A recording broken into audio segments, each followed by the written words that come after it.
Assalamualaikum warahmatullahi wabarakatuh. Jumpa kembali bersama kami Insan Mualaf. Jangan lupa like dan subscribe channel kami, agar selalu menghadirkan video-video terbaru tentang mualaf. Serefovich Hakimov merupakan seorang perwira intelijen Soviet pada tahun-tahun yang lalu. Ia pernah bertempur bersama pasukan komunis Soviet melawan Mujahidin Afghanistan pada 1980-an, namun takdir hidupnya berubah secara drastis setelah ia menjadi tawanan perang. Serefovich Hakimov yang kini berusia 56 tahun merupakan mantan personel militer Soviet. Dia tidak lagi mengidentifikasi dirinya sebagai orang Rusia. Kini, ia tinggal di kota Herat, Afghanistan sebagai seorang Muslim dan seorang Afghanistan. Pada tahun 1987, sebagai bagian dari pasukan invasi Uni Soviet, ia menjadi tawanan perang.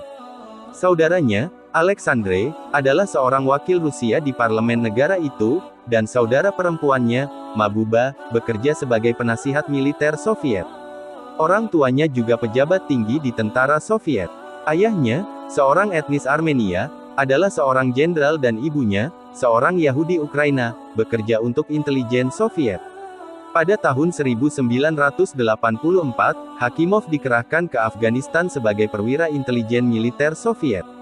Setelah 3 tahun, dia terluka parah dalam baku tembak dengan Mujahidin Afghanistan. Terluka dan kehilangan semangat, ia akhirnya menjadi tawanan perang. Ada sekitar 120 tentara Soviet yang hilang, dan Hakimov adalah salah satunya. Dia menyebut bahwa tidak ada informasi konkret tentang tentara Soviet yang hilang itu, dan tidak satupun dari mereka yang tampaknya dapat kembali ke Soviet atau Rusia saat ini. Tidak jelas apa yang terjadi pada mereka. Hakimov mengatakan bahwa saat ia ditawan, pasukan Afghanistan memerintahkannya untuk menjadi seorang Muslim. Mereka juga mendorong saya untuk mengatakan syahadat, kata Hakimov yang kini bernama Syekh Abdullah.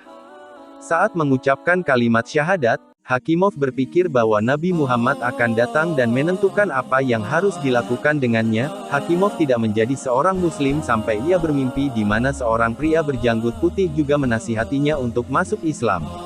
Setelah itu, ia memutuskan untuk mengadopsi agama Islam dan budaya Afghanistan. Saya telah berada di Afghanistan selama hampir 40 tahun. Saya orang Afghanistan sekarang. Saya memiliki kewarganegaraan Afghanistan. Saya sekarang seorang Muslim. Saya bukan orang Rusia. Saya bukan milik orang Rusia, kata Hakimov. Mantan tentara Soviet itu berpakaian seperti orang Afghanistan dan fasih berbahasa Pashto dan Persia, dua bahasa dominan di Afghanistan. Hakimov juga berteman baik dengan mantan musuhnya, Katali. Dia adalah musuh kami saat itu. Kami juga musuhnya. Jika kami menangkapnya, kami akan mengeksekusinya. Jika kami jatuh ke tangannya, mungkin dia akan mengeksekusi kami. Tapi kini kami menjadi teman setelah saya masuk Islam, dia bahkan memberikan saya sebuah rumah, kata Hakimov. Ketika dia berusia 25 tahun, Hakimov menikahi seorang wanita Afghanistan yang meninggal saat melahirkan seorang gadis bernama Menis. Istri keduanya juga meninggal karena kanker perut tahun lalu. Dengan kehilangan istri keduanya, Hakimov menjadi kecewa dengan kehidupan. Setelah istri saya meninggal, saya tidak bisa berbuat apa-apa lagi, ujar dia. Rusia, negeri asing untuk Hakimov. Hakimov yang menderita kehilangan ingatan dan penyakit lain akibat cedera masa lalunya, telah kehilangan paspor Soviet dan barang-barang miliknya, termasuk foto-foto anggota keluarganya. Bahasa Rusianya menjadi berkarat seiring waktu, dan karena kondisi kesehatannya, dia telah melupakan banyak kata dan frasa. Namun, dia masih menguasai bahasa Armenia asalnya dengan baik. Kedua orang tuanya sudah meninggal. Jauh dari saudara-saudaranya selama beberapa dekade telah membebani mentalnya. Ia sangat merindukan kakak dan adiknya.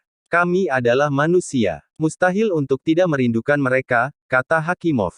Dia mengungkapkan keinginannya untuk melihat mereka. Terakhir kali dia berbicara dengan saudara perempuannya melalui telepon adalah 2 tahun lalu. Meskipun dia sadar bahwa banyak penyakitnya dapat diobati di Rusia, dia masih tidak yakin bagaimana pemerintah akan memperlakukannya jika dia kembali.